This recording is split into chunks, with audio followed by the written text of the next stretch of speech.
Mne toto naozaj veľmi chutí, je to plné probiotík. A nechutí ti to po uhorkách?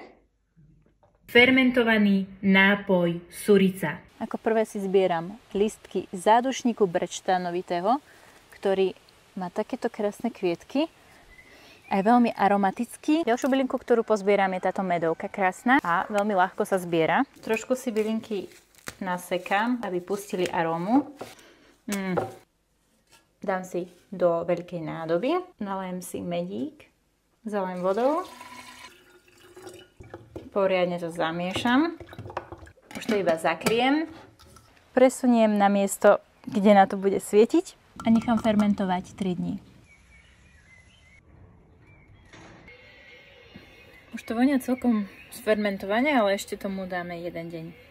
Je tu 4. deň, búrka za mnou a Surica už je krásne hotová. Vyzerá veľmi